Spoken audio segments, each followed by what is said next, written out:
యెషయా గ్రంథము 55వ అధ్యాయము 3వ వచనాన్ని మనం చదువుకుందాం. చెవియొగ్గి నా యొద్దకు రండి, మీరు వినిన ఎడల మీరు బ్రతుకుదురు. నేను మీతో నిత్య నిబంధన చేసేదను, దావీదునకు చూపిన శాశ్వత కృపను మీకు చూపుదును. హల్లెలూయా. అందరూ చెప్దాం హల్లెలూయా. సంతోషంగా చెప్దాం హల్లెలూయా. ఈ ఉదయకాల సమయం ముందు ఒక అద్భుతమైన లేఖన భాగాన్ని మనం ధ్యానం చేయబోతా ఉన్నాం. దావీదుకు చూపిన శాశ్వతమైన కృప మన ఎడల చూపే దేవుడు. హల్లెలూయా. మన దేవుడు కృప చూపేవాడు. ఎవరు చెప్పండి? కృప చూపేవాడు. శాశ్వతమైన కృప, శాశ్వత కాలం ఉండే కృపను ఆయన మన ఎడల చూపేవాడుగా ఉన్నాడు. ఇశ్రాయేలు ప్రజలతో దేవుడు మాట్లాడుతూ ఉన్నాడు. చెవియొగ్గి నా యొద్దకు రండి, మీరు వినిన ఎడల మీరు బ్రతుకుదురు. నేను మీతో నిత్య నిబంధన చేసేదను, దావీదునకు చూపిన కృప నేను మీకు చూపెదను. హల్లెలూయా. ఎవరైతే దేవుని మాటకు చెవియొగ్గి ఆయన దగ్గరికి వస్తారో వారి ఎడలంటని దేవుడు కృప చూపుతాడంట. ఎలాంటి కృప చూపుతాడు? శాశ్వతమైన కృప. దావీదుకు దేవుడు కృప చూపాడు. దావీదు జీవితాన్ని కనుక మనం ఆలోచన చేస్తే దేవుడు స్పష్టంగా మాట్లాడుతూ ఉన్నాడు. దావీదుకు ఇచ్చిన కృపను మీకు ఇస్తా. నిజమే, దావీదును దేవుడు కృప చూపి నడిపించాడు. దావీదు గురించి దేవుడు చెప్తున్న మాట ఏంటో తెలుసా? దావీదు నా హృదయానుసారుడు అని దేవుడు సాక్ష్యము చెప్పాడు. దావీదు నా ఇష్టానుసారుడైన మనుష్యుడు అని చెప్పి దావీదు గురించి దేవుడు అద్భుతమైన సాక్ష్యాన్ని అనేక సార్లు ఇచ్చినట్లుగా మనము చూడగలుగుతున్నాం. దావీదు ఎడల కృప చూపిన దేవుడు. హల్లెలూయా. ఈ ఉదయకాల సమయమందు ఆరాధనలో పాల్గొన్న మన జీవితంలో కూడా ఆయన కృప చూపగలిగిన వాడు. ఆయనలో ఏ విధమైనటువంటి తారతమ్యాలు లేవండి. హల్లెలూయా. ఒకరిని ఒకలాగా దీవించేవాడు కాదు. బైబిల్ చెప్తా ఉంది ఆయన అందరి మీద సమానముగా ఏమండి సూర్యుని ఉదయింపచేశాడు.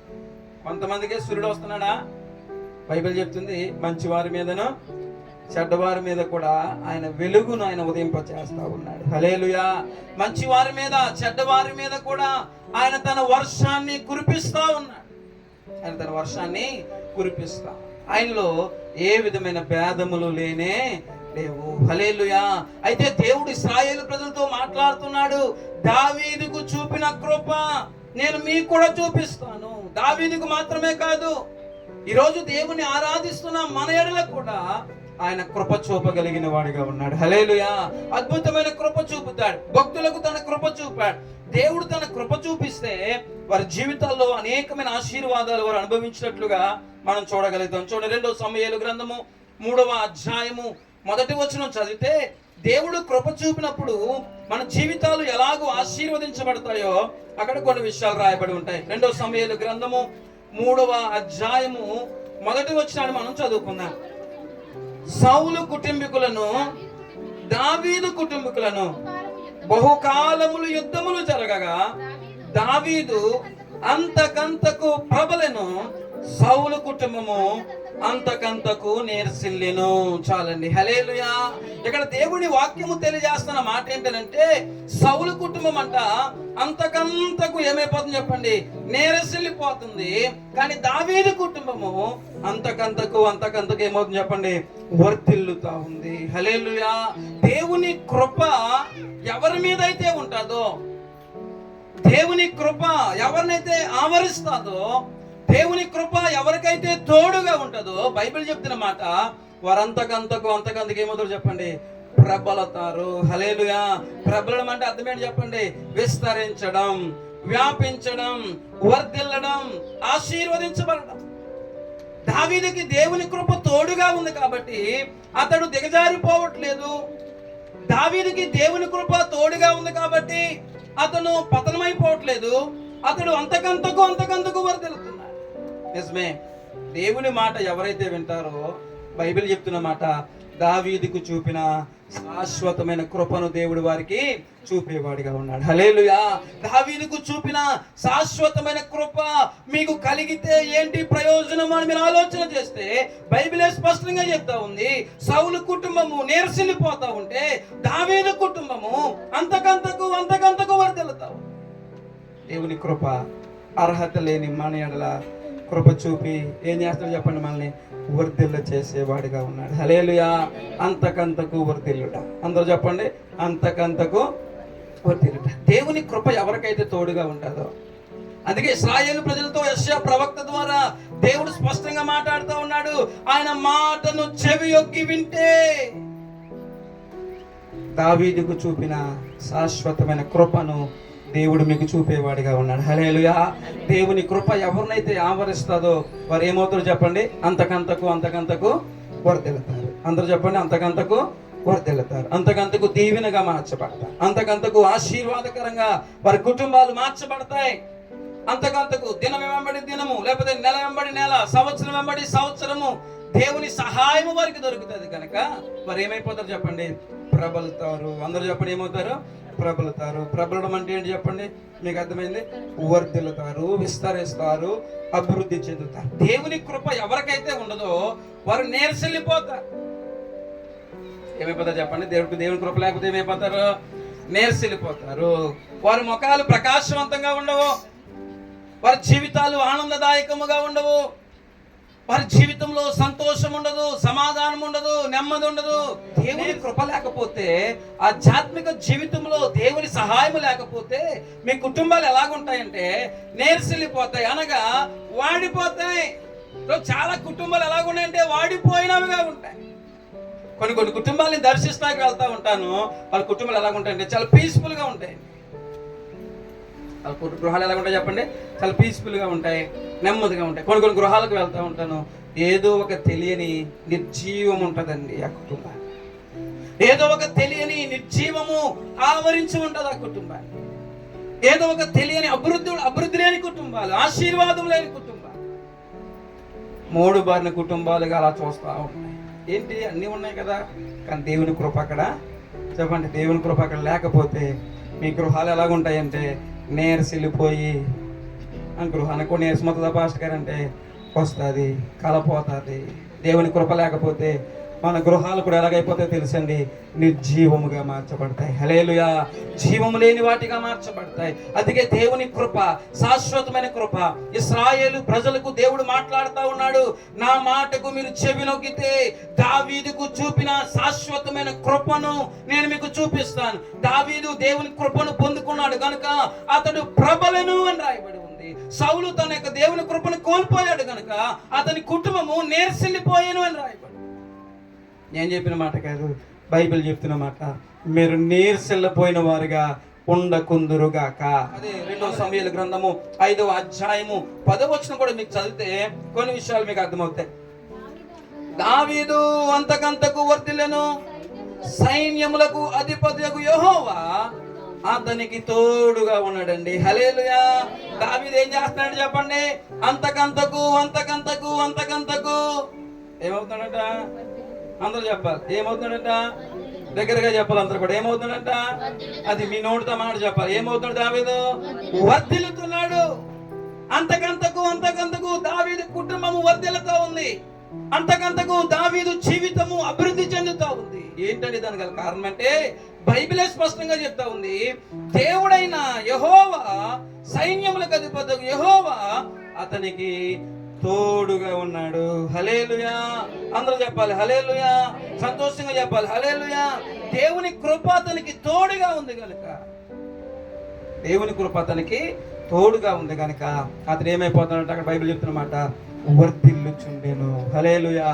దేవుని ఎవరైతే తోడుగా ఉంటాడో, దేవుడు ఎవరికైతే సహాయకుడిగా ఉంటాడో వారు ఏమవుతారు చెప్పండి, అంతకంతకు చెప్పాలి, అంతకంతకు వర్ధిల్లుతారు, అంతకంతకు దీవెనకరంగా మార్చబడతారు. దేవుణ్ణి నమ్ముకుని యేసయ్యను మీరు ఆరాధిస్తూ ఎంతకాలం అవుతుంది?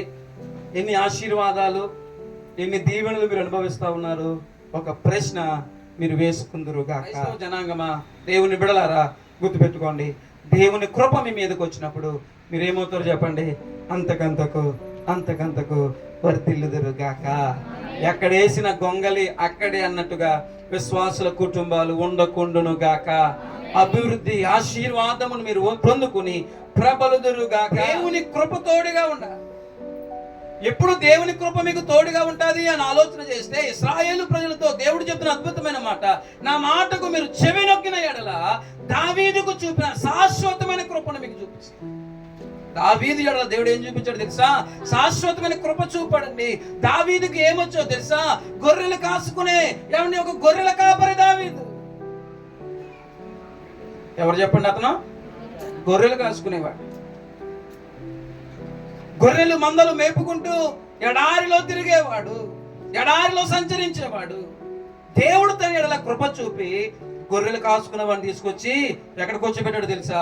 సింహాసనం మీద కూర్చోబెట్టి ఇశ్రాయేలు ప్రజలకు దేవుడు అతనిని రాజుగా చేశాడండి. హల్లెలూయా. గొర్రెలు కాసుకునేవాడు. మీలో చాలా మంది అనుకోవచ్చు, ఏమండి మాకేమీ లేదండి, మేము కూలి పని చేసుకుని బ్రతుకుతున్నామండి, మా దగ్గర డబ్బులు ఎక్కడేయండి? నేర్సిల్లిపోతారు అన్నట్టు, నేర్సిల్లిపోతారు. ఏమీ లేదండి, ఆ కూలి పని అండి, రెక్కాడితేనే కానీ చెప్పండి, రెక్కాడితేనే కానీ చెప్పాలందరూ కూడా, రెక్కాడితేనే కానీ డొక్కాడదండి. ఒకప్పుడు దావీదు కూడా అదే పరిస్థితి, ఒకప్పుడు దావీదు కూడా అదే జీవితము. రెక్కాడితేనే కానీ డొక్కాడని పరిస్థితి. ఎడారిలో గొర్రెలు మేపకపోతే, కాయకపోతే, మీరు ఇక్కడే ఈ వాతావరణానికే, ఈ టెంపరేచర్కే మొత్తం పుస్తకాలు తెరిచి తెల్లగా అనేసుకుంటున్నారు. ఎడారిలో ఎంత ఎండ ఉంటుంది అనుకున్నారు? అవునండి, ఎడారి దేశాలు ఎండ ఎంత ఉంటుంది అనుకున్నారు? అలాంటి భయంకరమైన ఎడారిలో దావీదు ఏం చేశాడు చెప్పండి? గొర్రెలు కాసాడు. హల్లెలూయా. దావీదు గొర్రెలు మేపాడు. దావీదు ప్రారంభ జీవితాన్ని, ప్రారంభ చరిత్ర కనుక మనం గమనిస్తే, దావీదు దూర ప్రాంతంలో ఎడారిలో గొర్రెలు కాసేవాడు, తన తండ్రి మందను మేపాడు. దావీదు మీద దేవుడు కృప చూపినప్పుడు అతడు గొర్రెల కాపరిగా మిగలలేదు, కానీ అతడు ఒక రాజుగా మార్చబడ్డాడండి. హల్లెలూయా. మీ జీవితాల్లో కూడా అంతే. దేవుని కృపను మీరు పొందుకుంటే, మీరు ఉన్న చిన్న స్థాయి నుండి దేవుడు మిమ్మల్ని ఉన్నత స్థాయిలోనికి నడిపించగలిగిన వాడు. ఆయన కృప గొప్పది. మిమ్మల్ని ఉన్న చోటే ఉంచదండి, మిమ్మల్ని హెచ్చిస్తా ఉంటది. హల్లెలూయా. మిమ్మల్ని పడిన చోటే ఉంచదు ఆయన కృప. ఆయన కృపను మీరు పొందుకుంటే మీరు ఎలాగున్నారో అలాగుండరు. మీ స్థితిని మార్చేస్తాడు, మీ పరిస్థితులు మార్చేస్తాడు. మీ లేమిని కొట్టివేసి దేవుడు సంపన్న స్థితిని ఇస్తాడు. ఆయన కృపను మనం పొందుకుంటే, బైబిల్ చెప్తా ఉంది, దావీదుకు యెహోవా, సైన్యములకు అధిపతి యెహోవా తోడుగా ఉన్నాడు కనుక అతడు ఏమయ్యాడు చెప్పండి? వర్ధిల్లెను. దావీదుకు దేవుడు తోడుగా ఉన్నాడు కనుక దావీదు కుటుంబము అంతకంతకు ప్రబలను, విస్తారిస్తా ఉన్నాడు. గొర్రెలు కాసుకునేవాడు, యుద్ధాలు చేశాడు. గొర్రెలు కాసుకునేవాడు సామాన్యమైన వాడే. యుద్ధ విద్యలు రావు అతనికి, యుద్ధం చేయడం రాదానికి, ఆయుధాలు పట్టుకోవడం రాదతనికి. ఆయన యుద్ధము చేశాడు. ఆయన యుద్ధంలో నిలిచున్నాడు. ఒక గొప్ప రాజుగా మార్చబడ్డాడు. దావీదు దేవుని కృప అధికం అవడానికి కొన్ని కారణాలు ఉన్నాయి. వాటి మనం ధ్యానం చేసి మనం నేర్చుకుందాము గాక. దావీదు వల్ల మనం కూడా చేస్తే ఖచ్చితంగా దేవుని కృప మనం పొందుకోగలుగుతాం. దేవుని సన్నిధికి వచ్చి వెళ్ళిపోయే వారంగా ఉండకూడదు, మనం వచ్చి వెళ్ళిపోయే వారంగా ఉండకూడదు. అందుకే దేవుని వాక్యం చెప్తుంది, నా మాట మీకు చెవి యొగ్గితే. అందుకే ఇశ్రాయేలు ప్రజలతో దేవుడు యెషయా ప్రవక్త ద్వారా మాట్లాడిన మాట అదే, నా మాటకు మీరు చెవి యొగ్గితే దావీదుకు చూపిన శాశ్వత కృప ఈ ఉదయకాల సమయమందు దేవుడు మీ జీవితాల్లో కూడా చూపించేవాడిగా ఉన్నాడు. హల్లెలూయా. దావీదును చూపిన కృప ఈ యొక్క ఉదయకాల సమయమందు మీ మీద కూడా ఏం చూప. అయితే దావీదు కొన్ని చేశాడు, అవి ఏంటో తెలుసుకుని మనము కూడా అలాగూ జీవించదుము కాక. మొట్టమొదటిగా దావీదు దేవుని యొద్ద విచారణ చేసినవాడు. ఎవరి దగ్గర విచారణ చేసినవాడు చెప్పండి? దేవుని దగ్గర విచారణ చేసినవాడు. చూడండి, ఆ మొదటి సమూయేలు గ్రంథము 30వ అధ్యాయము 8వ వచనం చదువు. దాన్ని కలుసుకొందున యెహోవా కరుము.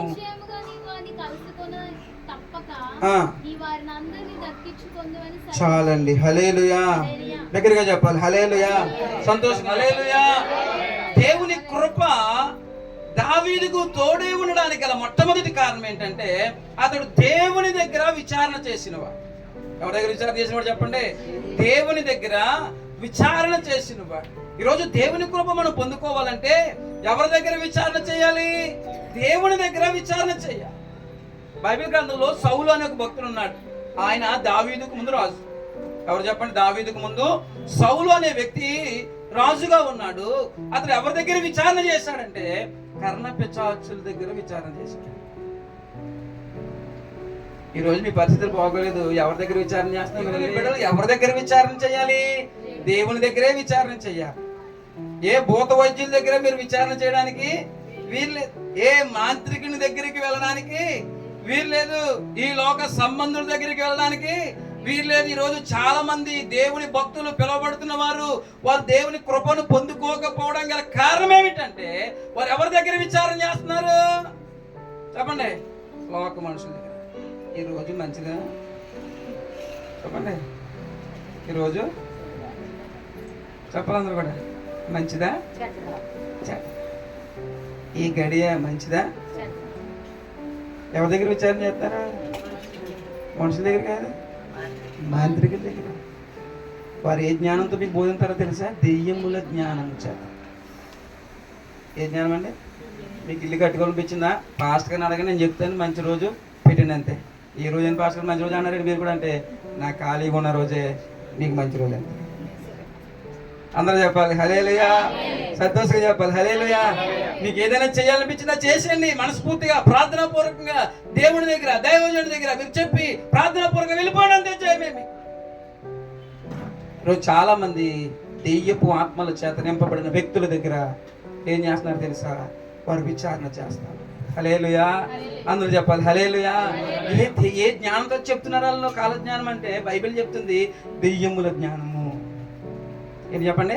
దెయ్యముల జ్ఞానము. బైబిల్ స్పష్టంగా చెప్పింది. దేవుడు 6 రోజులు కూడా కష్టపడి పని చేశాడు. 6 రోజులు దేవుడు సృష్టిని చేశాడు.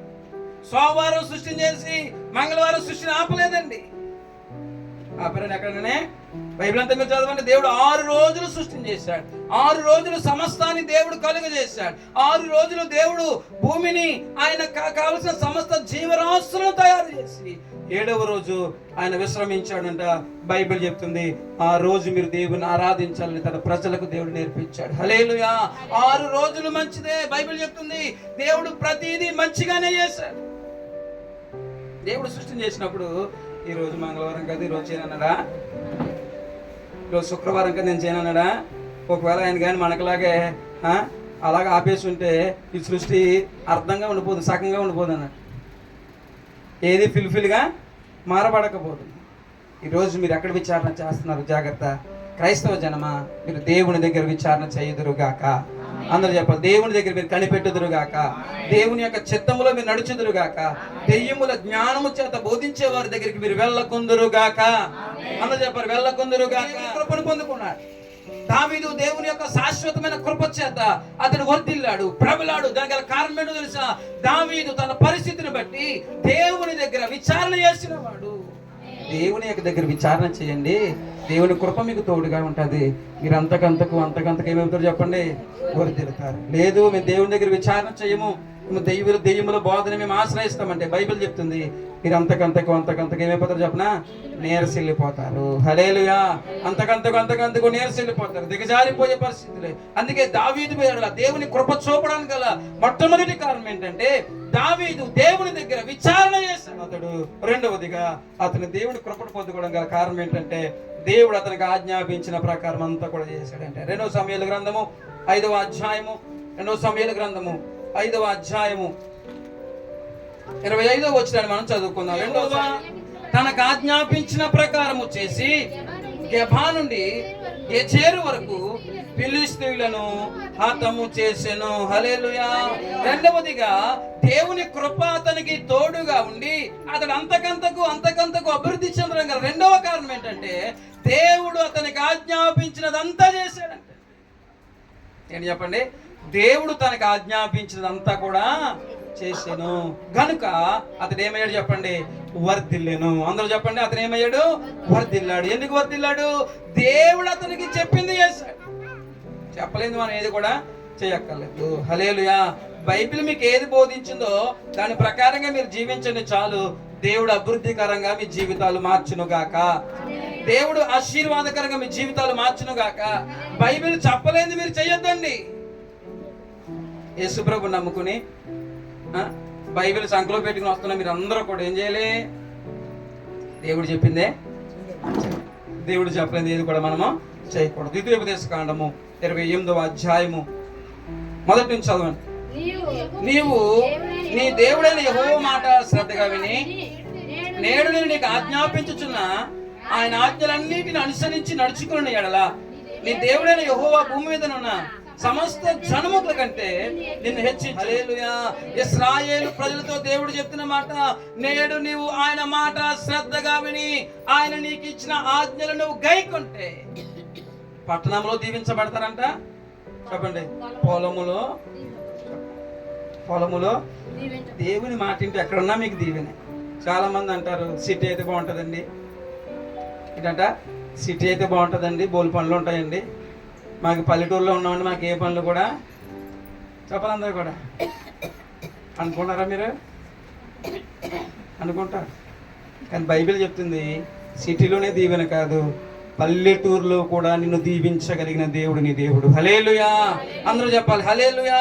పట్టణంలో మాత్రమే కాదు, ఏదో అన్ని అవకాశాలున్న స్థలంలోనే కాదు, నువ్వు దేవుని ఆజ్ఞ ప్రకారము జీవిస్తే, నువ్వు పట్టణంలో ఉన్నా పల్లెలో ఉన్నా, ఏమండి నువ్వు బయటకు వెళ్ళినా, ఏమండి లోపలికి వచ్చినా, నువ్వు ఏది చేసినా సరే దేవుడు ఏం చేస్తాడని చెప్పండి, నిన్ను దీవెనగా మార్చబోతున్నాడు. హల్లెలూయా. నువ్వు ఏ పని చేసినా దీవెనగా మారుస్తాడు. అయితే నువ్వు చేయవలసిన పని ఏంటంటే ఆయన ఆజ్ఞలు ఏం చేయాలి చెప్పండి. మీరు ఆయన చెప్పింది మీరు చేయాలి. దావీదు దేవుడు ఆజ్ఞాపించిన అంతటి ప్రకారము కూడా చేసి జయము పొందుకున్నాడు. హల్లెలూయా. దేవుని కృపను పొందుకున్నాడు. ఈ దినము దేవుని కృప మీ మీదకి రావాలంటే, మీరు దేవుని దీవెన అనుభవించాలి అని అంటే, ఆయన మీకు ఆజ్ఞాపించినంతా కూడా మీరు ఏం చేయాలి చెప్పండి, చేయాలి. దేవుడు మీకు ఆజ్ఞాపించినంత కూడా మీరు. మూడవదిగా మొదటి దినవృత్తాంతుల గ్రంథము నేను ముగిస్తున్నాను. 13వ అధ్యాయం 12వ వచనం చదువు త్వరగా. మొదటి దినవృత్తాంతుల గ్రంథము 13వ అధ్యాయము 12వ వచనం. ఆ దినమున దావీదు దేవుని విషయమై భయముంది. దేవుని మందసము నా యొద్దకు ఎలాగూ తీసుకొచ్చుకుందును. చాలండి, చాలు. హల్లెలూయా. మూడవదిగా దావీదు దేవునికి భయపడేవాడు. చెప్పండి. దావీదు దేవునికి, చెప్పాలందరూ కూడా, దావీదు దేవునికి భయపడేవాడు. దేవుని భయము మనకు కావాలి. దావీదు దేవుని యొక్క శాశ్వతమైన కృపను పొందుకుని అతడు అంతకంతకు ప్రబలడానికి, వర్ధిల్లడానికి గల మూడవ కారణం ఏంటంటే, దావీదు దేవుని భయము కలిగిన వాడు. మీలో ఎంతమందికి దేవుని భయం ఉంది చెప్పండి. మీలో ఎంతమందికి దైవ భయం ఉంది? నిజంగా దైవ భయం ఉందా? ఉంటే మీరు ధన్యులే. దేవుడు తన కృప మీకు చూపును గాక. నువ్వు చాలా మందికి దైవ భయము లేదండి. దేవుడు చూస్తున్నాడు, జాగ్రత్త. దేవుడు పరిశీలన చేస్తున్నాడు, జాగ్రత్త. మనం చేసే ప్రతి పని దేవుడు గమనిస్తున్నాడు. ఆయన పైరూపాన్ని చూసేవాడు. చెప్పాలి. నేనేమనుకున్నాను, పాస్టర్ గారికి తెలియదని మీరు అనుకోవచ్చు, కానీ నాకు తెలియకపోవచ్చు, కానీ ఎవరికి తెలియదు చెప్పండి? ఆయనకి మరుగైనది ఏది కూడా లేదు. దైవ భయము కలిగిన వారు మందిరంలో ఉన్న, సమాజంలో ఉన్న, మీరు ఎక్కడున్నా సరే దైవ భయము కలిగి మీరు జీవించాలి. దైవ భయము కలిగి దేవుని నామమును మహిమకరముగా మీరు బ్రతకాలి. దేవుని మూడవదిగా ఆయన చేసిన పని అని చెప్పండి, దేవునికి భయపడేవాడు. బైబిల్ వాక్యం తెలియజేస్తాం 128వ కీర్తన, యెహోవా యందు భయభక్తులు కలిగి ఆయన త్రోవలు యందు నడుచు వారందరూ కూడా ధన్యులు. నిశ్చయముగా నీవు నీ చేతుల కష్టార్జితమును ధన్యుడు, నీకు మేలు కలుగుతుంది. హల్లెలూయా. ఎవరైతే దేవుని యందు భయభక్తులు కలిగిన వారుగా ఉన్నారో, ఎవరైతే దైవ భయము కలిగి జీవిస్తా ఉన్నారో, వారిని దేవుడు ఆశీర్వాదకరంగా మారుస్తాడు. దావీదు దేవుని కృపను పొందుకుని అంతకంతకు వర్ధిల్లడానికి గల కారణం ఏంటో తెలుసా? ఆయన దేవునికి భయపడిన వాడు. సౌలు దావీదుని తరుముతా ఉన్నాడండి. దావీదుని తరుముతా ఉన్నాడు. దావీదు సౌలుకి అపకారం కూడా చేయలేదు. సౌలు యుద్ధం చేయలేక ఇంట్లో కూర్చుంటే దావీదులు ఏం చేశాడు చెప్పండి? యుద్ధం చేశాడు. ప్రజలందరూ అన్నారు, దావీదుకి 10,000 కొలది జయములు, సౌలుకి 1,000 కొలది జయములు అన్నారు. ఈ లోపల సౌలుకి రోషం వచ్చింది, స్వార్థం వచ్చింది. నాకేమో 1,000 కొలది జయములా, అతనికేమో 10,000 కొలది జయములా, ఈడుంటే మనకు ప్రమాదమే అని చెప్పి దావీదుని తరుముతా ఉన్నాడండి. దావీదుని తరుముతా ఉన్నాడు. గొలియాతును చంపిన దావీదుకి సౌలును చంపడం పెద్ద లెక్కేమీ కూడా కాదు. కానీ ఎవరికి భయపడుతున్నాడు తెలుసా? దేవునికి భయపడుతున్నాడు. దావీదు ఒక చక్కని మాట అంటాడు, దేవుని చేత అభిషేకించబడిన రాజు అతని జోలికి నేను వెళ్ళను అన్నాడండి. హల్లెలూయా. ఎవరికి భయపడ్డాడు? దేవునికి భయపడ్డాడు. దేవునికి భయపడు వారికి దేవుని కృప తోడుగా ఉంటుంది, అధికముగా ఉంటుంది. ఆయన వారిని హెచ్చిస్తాడు. యోసేపు జీవితాన్ని కనుక మీరు చూడగలిగితే, యోసేపు పోతీఫర్ ఇంట్లో ఉన్నాడు. పోతీఫర్ భార్య యోసేపు జీవితంలో ఏమండి ఆమె చెడు ఆలోచన కలిగి ఉంది. కానీ యోసేపు ఆమెతో ఏమన్నాడు తెలుసా? నా దేవునికి విరోధముగా నేను ఈ పాపము చెయ్యను. హల్లెలూయా. ఎవరికి భయపడిన వాడు యోసేపు? పోతీఫర్కి భయపడ్డా? చెప్పండి. పోతీఫర్ చూస్తాడేమన్నాడా? సైనికులు ఎవరైనా గమనిస్తారా అన్నాడా? ఎవరైనా చూస్తే నా జీవితం ఏమైపోతుందని లేదు అని అంటున్నాడు. నా దేవునికి విరోధముగా నీ పాపం వచ్చి చూశాడు దేవుడు. యోసేపుని తీసుకెళ్ళి ఎక్కడికి వచ్చాడు చెప్పండి? సింహాసనం మీద కూర్చోబెట్టి. ఈరోజు దైవ భయము కలిగిన వారిగా మీరుంటే సమాజంలో ఉన్న, మందిరంలో ఉన్న దేవుని నామానికి మహిమకరముగానే మీ జీవితాలు ముందుకు కొనసాగగలుగుతాయి. హల్లెలూయా. మీరు మందిరంలో ఒకలాగా, లోకంలో ఒకలాగా ఉంటున్నారంటే మీకు దైవ భయము లేదు. దేవుని కృప మీ మీదకే చెప్పండి రాదు. దేవుని కృప లేకపోతే మీరు ప్రబలలేరు, వర్ధిల్లలేరు. ఎక్కడ ఉన్నవారు అక్కడే ఉండిపోతారు. ఏ ఆశీర్వాదాన్ని మీరు చూడలేరు. బైబిల్ చెప్తుంది, సౌలు కుటుంబము అంతకంతకు ఏమైపోయింది చెప్పండి? దిగజారిపోయినట్లుగా, నేర్సిల్లిపోయినట్లుగా అయిపోతుంది. గల కారణం ఏంటో తెలుసా? సౌలు కుటుంబీలకు దేవుని భయము లేనే. ఈరోజు మీరు దైవ భయము కలిగిన వారిగా మందిరంలో ఉన్న, సమాజంలో ఉన్న, దేవుడు చూస్తున్నాడనే భయము మీరు కలిగి ఉందురుగాక. దైవ భయము కలిగి మీరు ప్రవర్తించుదురుగాక. దైవ భయము కలిగి మీ జీవితాలను ముందుకు కొనసాగించుదురుగాక. అట్టి గొప్ప కృప చేత మీరు నింపబడాలని నేను మనస్ఫూర్తిగా కోరుకున్నాను. 4వదిగా అతడు తప్పిదాలు సరి చేసుకున్నాడు. చెప్పండి, ఏంటి చెప్పండి? 4వదిగా అతడు తప్పిదాలు సరి చేసుకున్నాడు. తప్పు చేయడం అంటే మానవుని యొక్క, చెప్పండి, తప్పు చేయడం మానవుని యొక్క లక్షణం. అర్థమవుతుంది కదండి? తప్పు చేయడం ఏంటి చెప్పండి? మానవుని యొక్క లక్షణం. ఏదో ఒక తప్పు చేస్తాం. తప్పు చేయాలని ఎవరు కూడా ఈ లోకంలో మనం చూపించలేం. ఎంచి చూస్తే మనిషి జీవితంలో ఏదో ఒక తప్పు అనేది కనబడుతుంది. అయితే దేవుని కృపగా మీకు గనక కావాలంటే మీరేం చేయాలో తెలుసా? తప్పిదములు దేవుని సన్నిధిలో ఒప్పుకోవలసిన వారిగా ఉన్నారు. హల్లెలూయా. దేవుని వాక్యం చెప్తా ఉంది, అతిక్రమములు దాచిపెట్టువాడు వర్ధిల్లడు గాని వాటిని ఒప్పుకొని విడిచిపెట్టువాడు దేవుని కనికరమును పొందుకుంటాడు. హల్లెలూయా. దేవుని కృపను పొందుకుంటాడు. మన తప్పిదములు ఒప్పుకునే వారిగా ఉండాలి. దావీదు 51వ కీర్తన అంతా మీరు చదివితే ఆయన తప్పిదములు దేవుని ఎదుట ఒప్పుకున్నాడండి. కప్పుకోలేదు. చేసిన పొరపాటు ఏం చేయాలి చెప్పండి? కప్పుకోలేదు, ఒప్పేసుకున్నాడు అంతే. ఒప్పేసుకున్నారు అనుకోండి, ఇంకేమీ కూడా ఏ దోషారోపణ మన మీద ఉండదు. ఎవరి దగ్గర ఒప్పుకోవాలి? పాస్టర్ దగ్గర కాదు, దేవుని దగ్గర ఒప్పుకోవాలండి. దేవుని దగ్గర ఒప్పుకోవాలి. దేవుని దగ్గర పశ్చాత్తాపడాలి. మనం చేసిన ప్రతి విధమైనటువంటి అపరాధమును బట్టి దేవునికి క్షమాపణ అడగలిగితే ఈ భూమి మీద పాపములను క్షమించే అధికారము ఎవరికి ఉంది చెప్పండి? యేసయ్యకు మాత్రమే ఉంది. హల్లెలూయా.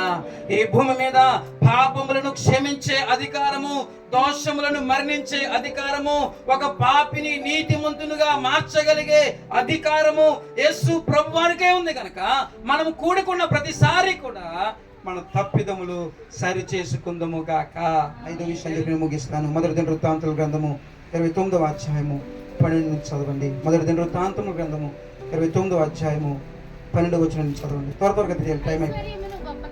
ఐశ్వర్యమును గొప్పతనమును నీ వలన కలుగును, నీవు సమస్తమును ఏలువాడువు, బలమును పరాక్రమమును నీ దానములు హెచ్చించువాడువును, అందరికి నీ బలమిచ్చువాడువును నీవే.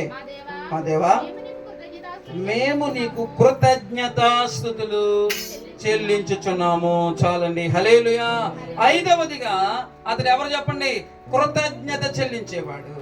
ఎవరు చెప్పండి? ఆయన కృతజ్ఞత చెల్లించాడు. దావీదుకి దేవుని యొక్క శాశ్వతమైన కృప తోడుగా ఉండడానికి గల కారణం ఏమిటంటే అతడు కృతజ్ఞత కలిగిన వాడు.